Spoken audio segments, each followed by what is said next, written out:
सी बात 370 के बाद अमन नहीं आया है। ये अगर अमन है तो फिर ये क्या हुआ?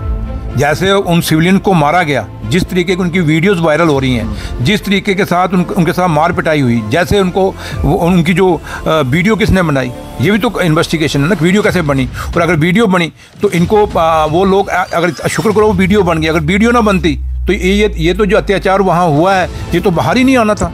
इन्होंने इनको भी मिलिटेंट शो कर देना था।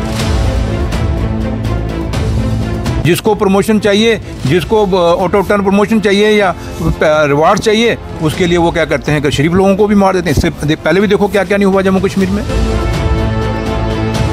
बीजेपी वालों को जाते जाते एक संदेशा मेरा भी ले जाओ। वो पप्पू टप्पू को कहना कि भैया जाओ, आप 50 पार के आप 90 पार कर जाओ, लेकिन कम से कम असेंबली इलेक्शन तो करवा दो। इलेक्शन होगा तो आप 50 पार करोगे या 90 पार करोगे, आप 90 ही लो, सरकार तो बना दो एक बार। ये लाल चौक में 4 कुर्सियां लगाने से या उसको वाइट वॉश करने से अमन नहीं आ सकता।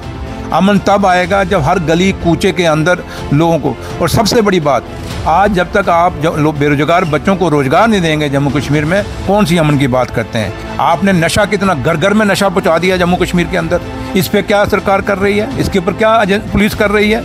क्या इनके पास एजेंसियां नहीं कि नशा कहाँ से आ रहा है, कौन लोग नशा ला रहे हैं, चिट्टा कितना आ गया घर घर में? आप देखें इधर जम्मू शहर की हालत क्या है, रजौरी पुंछ की क्या हालत है, ओवरऑल पूरे जम्मू कश्मीर की हालत क्या है। ये जो बीजेपी के जम्मू कश्मीर में पप्पू बैठे हैं, इनको पूछिए कि भैया आप बताएं, आपको जम्मू कश्मीर में, जम्मू के अंदर लोगों ने 25 MLA जिताए थे, उन 25 MLA को पूछिए कि जम्मू को कौन सा इंसाफ मिला।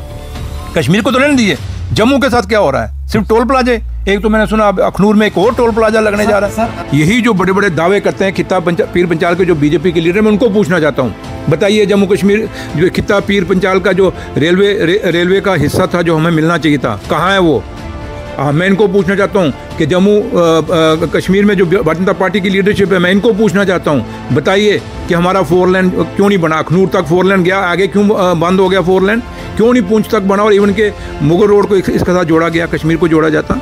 आज जो लीडरशिप है, चाहे वो ट्रेड यूनियन की है, चाहे वो ट्रांसपोर्टरों की है, वो क्या है? वो सरकार के साथ गिव एंड टेक करने में बस लग जाते हैं, और गिव एंड टेक करते हैं, अपनी कुर्सी पर्ची करते हैं, अपना बेनिफिट लेते हैं, अपनी गाड़ियाँ चलाते हैं। तो गरीब चाहे वो ट्रांसपोर्टर है, गरीब चाहे वो मुलाजिम है, वो जाए बाढ़ में। इसलिए ये अपनी ट्रांसफरें और अपने गाड़ियों को चलाने के लिए बात करते हैं। तो इसलिए वो ट्रेड यूनियन नहीं रहा, वो ट्रांसपोर्ट एसोसिएशन नहीं रही, वो यूनियन नहीं रही। और बदकिस्मती है इस देश की और इस यूटी की, जम्मू कश्मीर की, कि वो चीज़ें आज ख़त्म हुई हैं। जैसे ये बीजेपी लोग कहते हैं 50 पार, अपने मियाँ मुट्ठू, वोट किसने बना, जिताना किसने? फिर आप अगर आप 50 पार कह रहे हैं, इसका मतलब आपने EVM हैक करने होंगे, आपने धांधलियाँ करनी होंगी। अगर आपने सही महीने में 50 पास करनी है सरकार, तो आप कहें जो लोग हमें जिता के भेजेंगे, लोगों ने हमें वोट डालने हैं, लोगों ने जिताना है, लोगों ने हराना है। तो ये पता नहीं घर में बैठे, या तो इन्होंने, इनको पता है कि हमने क्या करना, धांधली कौन कौन सी करनी है। बेसिकली बदकिस्मती है, जम्मू कश्मीर के अंदर 2 बंदे हैं जो ऐसे जो बीजेपी चला रहे हैं, एक रविंदर रैना साहब, एक अशोक कोल साहब। और जब मैं कहता हूँ बीजेपी वालों को, इनको और 10 साल अगले और रखो, इनको दोनों को प्रेसिडेंट और जनरल सेक्रेटरी, क्योंकि अगर ये रहेंगे तो बीजेपी जरूर मजबूत हो जाएगी। आज जम्मू कश्मीर में बीजेपी पार्टी का भी और जम्मू कश्मीर के लोगों की बर्बादी का कारण ये 2 लोग कारण हैं। क्यों? कि दिल्ली के आगे बात नहीं रखते, क्योंकि ये सिर्फ अपनी कुर्सी से चिपके। इनको कुर्सी चाहिए, इनको नहीं चाहिए कि जम्मू कश्मीर को कैसे मजबूत करना है, जम्मू कश्मीर के भाईचारे को कैसे मजबूत करना है, भारतीय जनता पार्टी को जम्मू कश्मीर में कैसे मजबूत करना है, उससे इनका कोई लेना देना नहीं। इनका एक ही लेना है कि हम दोनों की कुर्सियाँ चलनी चाहिए। हमारे साथ बातचीत करने के लिए जम्मू कश्मीर नेशनल कॉन्फ्रेंस के सीनियर लीडर जनाब सुरेंद्र चौधरी साहब हैं। हालिया ही पुंछ में 3 सिविलियन किलिंग्स हुई हैं और एक ऐसा कानून भी सरकार ने ड्राइवर्स के लिए लाया है, जिसके बाद जम्मू कश्मीर के अंदर थोड़े से हालात भी हमें जो हैं वो बद से बदतर दिखाई दिए। इस पे नेशनल कॉन्फ्रेंस की जमात का क्या स्टैंड है, वो इनसे जानने की कोशिश करेंगे। बहुत बहुत शुक्रिया सर वक्त देने के लिए। सर, सबसे पहला सवाल मेरा आपसे ये है, जो सबसे इम्पोर्टेंट है सर, कि मुझे ये जवाब दे दें कि क्या जो 3 पुंछ के अंदर हलाकतें हुई हैं उनको किस तरीके से आप देखते हैं, और सरकार ने जो कंपनसेशन दी है वो किस तरीके से आप देखते हैं सर? देखिए, जहाँ तक ताल्लुक़ है इसका, जो वहाँ पे कैजुअल्टी हुई और जो चाहे वो फौजी शहीद हुए, चाहे वो 3 सिविलियन शहीद हुए, ये तो बदकिस्मती है कि पहली बात तो जो फौजी शहीद हुए उनको भी हम नमन करते हैं, क्योंकि वो बेचारे एक बड़े दूर दराज से हिंदुस्तान के अलग अलग स्टेटों से यहाँ पे आए थे नौकरी करने। उनको क्या पता था कि जब हम यहाँ पोस्टिंग आ रहे हैं तो कल हमारी डेड बॉडियाँ हमारे घरों में जाएंगी। उनकी जो डेथ हुई है उनको भी हम श्रद्धांजलि देते हैं, और उसके साथ साथ जो 3 लोग सिविलियन मारे गए हैं उनको भी हम श्रद्धांजलि देते हैं।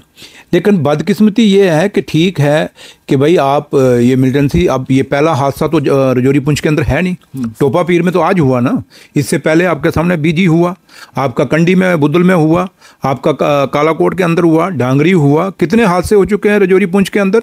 कहाँ थी आपकी एजेंसियाँ? मुझे याद है कि जब दिलबाग सिंह जी जहाँ पे डीजी हुआ करते थे, उन्होंने एक बार स्टेटमेंट दी थी, उन्होंने कहा था कि रजौरी पुंछ बिल्कुल फ्री जोन है मिलिटेंसी के लिए, अब यहाँ कोई मिलिटेंट नहीं बचा। तो अगर मिलिटेंट नहीं बचा तो अब जब ये लोग यहाँ शहीद हुए, चाहे वो 3 फौजी हुए, 3 सिविलियन हुए, तो अब वहाँ कहते हैं जी 3 मिलिटेंट जो 30 मिलिटेंट जो हैं एक्टिव हैं रजौरी पुंछ के अंदर। तो जब एक फ्री जोन में अचानक 30 मिलिटेंट कैसे एक्टिव हो गए? इसका मतलब एजेंसियों का फेलियर है। कहीं ना कहीं जो लोग बड़े दावे करते थे कि भाई जम्मू कश्मीर में बड़ा बदलाव आ गया 370 हटने के बाद, तो आज उनको जवाब देना चाहिए कि भाई क्या बदलाव आया। यही बदलाव आया कि रजौरी पुंछ जो बिल्कुल शांत हो गया था, कश्मीर में थी, वहाँ पे मिलिटेंसी होती थी, वहाँ लोग मारे जाते थे जब वहाँ केसेस होते थे, लेकिन रजौरी पुंछ में तो सालों साल हो गए थे। मेरे ख्याल 2010 के बाद तो वहाँ कोई हादसा नहीं हुआ, तो वहाँ तो एक पीस आ गया था। तो आज रजौरी पुंछ कैसे दोबारा खड़ा हो गया, वहाँ पे दोबारा मिलिटेंसी में कैसे वहाँ मिलिटेंसी खड़ी हो गई? तो लिहाजा ये सोचने और विचार करने की ज़रूरत है। और आप जैसे कह रहे हैं कि पैसे देने से मरे हुए डेड बॉडियाँ वापस आ जाएंगी क्या? वो लोग जिंदे हो जाएंगे? उन घरों को पूछो, चाहे वो फौजियों के हैं चाहे वो सिविलियंस के हैं, जिनके घरों में डेड बॉडियाँ गई हैं, उनके लोगों की, वो लोग जब उनकी डेड बॉडियाँ घरें पे गई हैं जब, तो उनकी माँ को पूछो, उनके बाप को पूछो, उनकी बीवियों को पूछो, उनकी बहनों को पूछो, जिन्होंने कलाई पे राखी बांधनी होती थी, अब वो राखी नहीं बन सकेगी। तो इसलिए ये कहना, सिर्फ कह देना जी हम उनको एसग्रेशिया दे देंगे, पैसे दे देंगे, जॉब दे देंगे, नौकरी दे देंगे, हम कहते हैं जॉब और नौकरी की जरूरत आप ऐसे जिंदे लोगों को दीजिए ना। जब मरने पे ही आप उनको पैसे भी देंगे और नौकरी भी देंगे, तो जिंदे कुछ नहीं देंगे आप। आज देखें आप जम्मू कश्मीर की बेरोजगारी कहाँ पे है, आज कितने % रेशियो बढ़ गई है बेरोजगारी की। तो इसलिए बात ये खाली हम 4 बंदे जब यहाँ शहीद होते हैं या मरते हैं तो जम्मू कश्मीर में, तो हम उनके घर में जाके चेक लेके चले जाते हैं और एक एक नौकरी बांट के आ जाते हैं। तो नौकरियों से बात नहीं चलने। जम्मू कश्मीर के लोगों को अमन चाहिए। आपने वादा किया था कि 370 हटने के बाद यहाँ अमन है, वो अमन कहाँ? जो अमन की बात 370 के बाद अमन नहीं आया है। ये अगर अमन है तो फिर ये क्या हुआ? जैसे उन सिविलियन को मारा गया, जिस तरीके की उनकी वीडियोस वायरल हो रही हैं, जिस तरीके के साथ उनके साथ मार पिटाई हुई, जैसे उनकी जो वीडियो किसने बनाई, ये भी तो इन्वेस्टिगेशन है ना, वीडियो कैसे बनी। और अगर वीडियो बनी तो इनको वो लोग, अगर शुक्र करो वो वीडियो बन गई, अगर वीडियो ना बनती तो ये तो जो अत्याचार वहाँ हुआ है ये तो बाहर ही नहीं आना था। इन्होंने इनको भी मिलिटेंट शो कर देना था। एक तो ये बदकिस्मती है जम्मू कश्मीर में कि जिसको प्रमोशन चाहिए, जिसको ऑटो टर्न प्रमोशन चाहिए या रिवार्ड चाहिए, उसके लिए वो क्या करते हैं कि शरीफ लोगों को भी मार देते हैं। इससे पहले भी देखो क्या क्या नहीं हुआ जम्मू कश्मीर में। तो इसलिए ये चीज़ें कंट्रोल करने की ज़रूरत है। और जम्मू दावा कर रही है सर, गवर्नमेंट ऑफ इंडिया कह रही है कि मिलिटेंसी में कमी आई है, टेररिज्म का खात्मा हुआ है, हालात बेहतर हुए हैं, नॉर्मलसी हुई है। ये थोड़े बहुत अनासर ऐसे लोग हैं फ्रिंज एलिमेंट सोसाइटी के अंदर, धीरे धीरे इनको भी ख़त्म कर दिया जाएगा।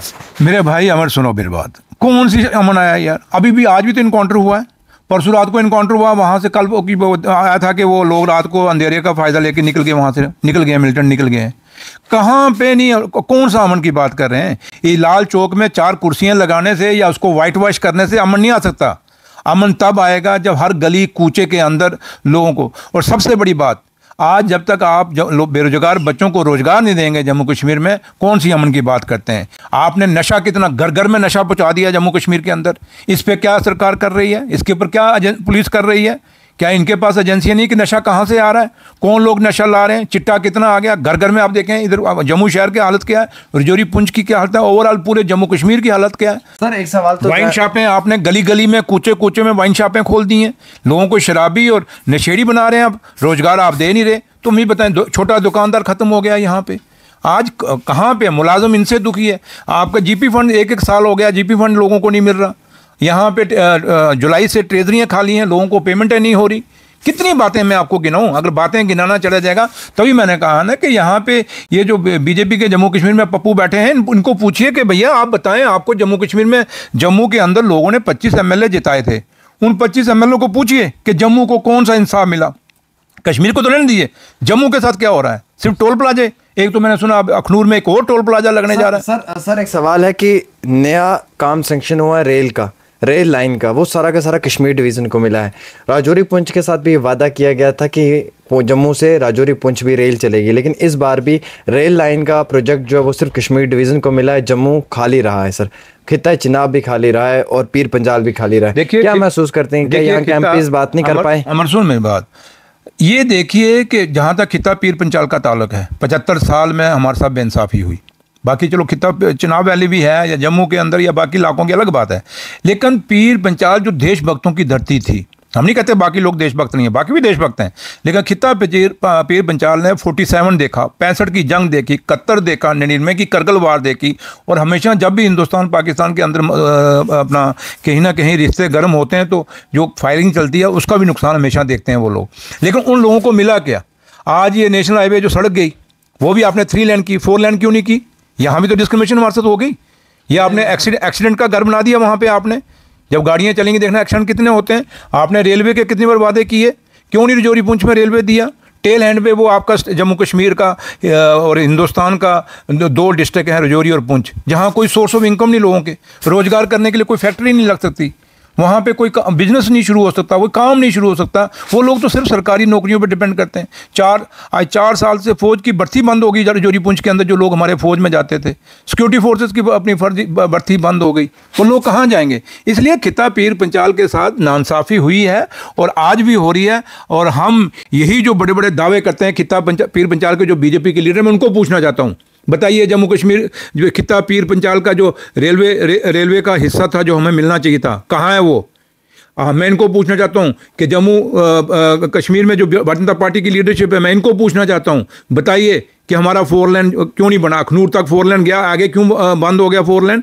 क्यों नहीं पुंछ तक बना और इवन के मुगल रोड को इसके साथ जोड़ा गया, कश्मीर को जोड़ा जाता तो हमारा क्या इंडस्ट्री नहीं बननी थी? एक सवाल तो जहन में ये भी है कि हालिया ही एक कानून पास हुआ है जिस कानून के तहत ड्राइवरों को 10 साल की जेल की सज़ा हिट एंड रन के मामले में सर, उस पर जम्मू शहर में भी और पूरे मुल्क के अंदर प्रोटेस्ट हुआ है। ड्राइवर्स का कहना है कि अगर वो 10 लाख रुपए जुर्माना दे पाएँ या फिर इतनी लंबी जेल की सज़ा 10 साल की, तो वो फिर गाड़ी क्यों चलाएं, वो तो बिजनेस खोलकर घरों में बैठ जाएं। तो कह रहे हैं कि ऐसा कानून बनाए जिससे वो सेटिस्फाइड नहीं। क्या आप मानते हैं कि हुकूमत के ऐसे कानूनों से आम शहर को नुकसान पहुंचता है? एक वक्त हुआ करता था जब चाहे वो ट्रेड यूनियन थी, एम्प्लॉयज़ की यूनियन हुआ करती थी, एक यूनियन हुआ करती थी। हमारे अपना अब्दुल मजीद खान साहब हुआ करते थे, अपना क्या नाम है इसका लो पेड के प्रेसिडेंट हुआ करते थे, संपत प्रकाश जी हुआ करते थे, और भी बड़े बड़े वेटरन लीडर हुए हैं जिन्होंने लो पेड का उस जमाने में जब प्रोटेस्ट करते थे लाखों के तादाद में मुलाजिम सड़कों पर निकलता था। सरकार कितनी जातियाँ करती थी तब भी वो बाहर निकलते थे। हिंदुस्तान के अंदर कितने लोग ट्रेड यूनियन थी, जो चाहे वो रेलवे की थी या दूसरी थी, हमेशा बाहर निकलती थी जुल्म के खिलाफ। चाहे वो ये ट्रांसपोर्ट एसोसिएशन या यूनियन थी, ये कितनी स्ट्रॉन्ग हुआ करती थी। ये लोग जब कोई ऐसा बात आती थी ट्रांसपोर्टरों के खिलाफ या दूसरी ट्रांसपोर्ट एसोसिएशनों के खिलाफ, जो बात कोई निकलता, कोई कानून काला कानून निकलता था, तो ये सड़कों पे उतरते थे और ये लोग सरकार को तब तक पीछे नहीं हटते थे तब तक सरकार झुके ना। आज क्या है? आज जो लीडरशिप है, चाहे वो ट्रेड यूनियन की है, चाहे वो ट्रांसपोर्टरों की है, वो क्या है? वो सरकार के साथ गिव एंड टेक करने में बस लग जाते हैं और गिव एंड टेक करते हैं, अपनी कुर्सी परखी करते हैं, अपना बेनिफिट लेते हैं, अपनी गाड़ियाँ चलाते हैं। तो गरीब चाहे वो ट्रांसपोर्टर है, गरीब चाहे वो मुलाजिम है, वो जाए बाढ़ में। इसलिए ये अपनी ट्रांसफरें और अपने गाड़ियों को चलाने के लिए बात करते हैं। तो इसलिए वो ट्रेड यूनियन नहीं रहा, वो ट्रांसपोर्ट एसोसिएशन रही, वो यूनियन नहीं रही। और बदकिस्मती है इस देश की और इस यूटी की, जम्मू कश्मीर की, कि वो चीज़ें आज ख़त्म हुई हैं, जिसके कारण आज जम्मू कश्मीर को नुकसान हो रहा है। सर सवाल एक आखिरी सवाल है। सवाल तो सर मेरा सबसे इम्पोर्टेंट ये था कि ड्राइवर्स ने हालिया ही प्रोटेस्ट किया और ये प्रोटेस्ट एक दिन रहा, चक्का जाम रहा, इसमें पेट्रोल की कमी दिखी। वो कह रहे हैं कि ये कानून लागू नहीं होना चाहिए उन पे। क्या आप मानते हैं कि सरकार ने जो ये कानून उन पे लागू किया, ये सही किया या गलत किया? देखिए, मैंने कहना कोई भी कानून बने, जैसे किसानों के लिए कानून बना था, किसानों को पूछा ही नहीं गया। वैसे वो ड्राइवर्स कहते हैं आपने किसानों को पूछना चाहिए था ना। तो लेकिन है कि मैं कहता हूँ ना, ट्रांसपोर्ट यूनियंस कौन सी हैं जिनसे बात करे सरकार? वो लोग जो ज़मीन से जुड़ा हुआ ट्रांसपोर्टर है वो आज नहीं है। ये चंद सिलेक्टेड लोग खुद ही लीडर बन जाते हैं, ट्रांसपोर्टरों के यूनियन के प्रेसिडेंट बन जाते हैं। ये जो सेल्फ स्टाइल लीडर हैं, इनके कारण ये बदकिस्मती। अदरवाइज सरकार को ट्रांसपोर्ट यूनियन के, जो देश की ट्रांसपोर्ट यूनियंस हैं, उनसे बात करनी चाहिए थी, उनसे बैठ के डिस्कशन करनी चाहिए थी। उसके बाद एक अच्छा सा कानून, हम कहते हैं कि कानून बनने चाहिए। सड़कों के ऊपर लोग जो चलें, चाहे हमारी माँ बेटियाँ बहनें चलें या लोग बुजुर्ग चलें, तो सेफ चलें। बट उनकी सेफ्टी के साथ साथ आपने ये भी देखना है कि जो गरीब ड्राइवर है, क्योंकि वो बेचारा जितना पढ़ा होगा उसी कारण वो ड्राइवरी करेगा। वो पढ़ा होता तो वो भी कोई IPS IAS अफसर लग जाता। वो गरीब आदमी जो ड्राइवरी कर रहा है, तो उनके लिए भी अगर आपने कोई सख्ती करनी है तो उनकी डराना है, तो कोई और भी 100 तरीके हैं। खाली ये एक ही नहीं कि आप डंडा पकड़ लो, उनके पीछे पड़ जाओ जी, आपको अंदर ठोक देंगे। वो किस किस को ठोकोगे भाई? आखिर ये ठोको गवर्नमेंट कब तक चलेगी? ये ठोकने वाली सरकार कब तक चलेगी? तो इसलिए ये चीज़ें, ये ठोको ठाकी वाली बात बंद करनी चाहिए। Hindustan largest democracy in the world है। ये महात्मा गांधी का बनाया हुआ देश है। ये भीमराव अम्बेडकर के बनाया हुआ कॉन्स्टिट्यूशन है। भाई कॉन्स्टिट्यूशन के मुताबिक जो कानून बनते हैं वो बनाइए और उनके पे चलिए। तो अब हम रोज़ सुबह जो हमें सूट करेगा उसके हिसाब से चलेंगे? नहीं, आप ये देखें कि लोगों को क्या, आखिर ये किसके लिए कानून बनते हैं? लोगों की वेलफेयर के लिए। तो आज जब लोग सड़कों पे आ गए तो कौन सा ये वेलफेयर था? तो इसलिए जो आप बात कह रहे हो कि सरकार ने दूसरे दिन ये अश्योरेंस दिया है कि हम इसको रिकंसिडर करेंगे, तो देखते हैं अब रिकंसिडर करते हैं नहीं करते, क्या करते हैं। अब तो ये जो ट्रांसपोर्ट यूनियन के लीडरों ने ये स्ट्राइक कॉल ऑफ की है, उनको पता होगा उनसे क्या नेगोशिएशन हुई है। आखिरी सवाल रहेगा मेरा, अगर इलेक्शंस तो फिलहाल तो हो नहीं रहे सर, अगर चाहे इलेक्शंस होंगे, क्या लगता है कि क्या सर नेशनल कॉन्फ्रेंस हुकूमत बना पाएगी?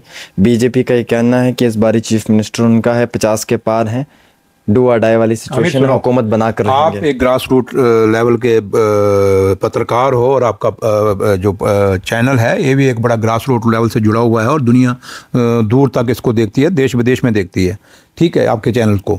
तो आप ये सवाल आप लोगों से पूछिए। मैं कहूँगा जैसे ये बीजेपी लोग कहते हैं 50 पार, अपने मियाँ मुट्ठू, वोट किसने बना, जिताना किसने?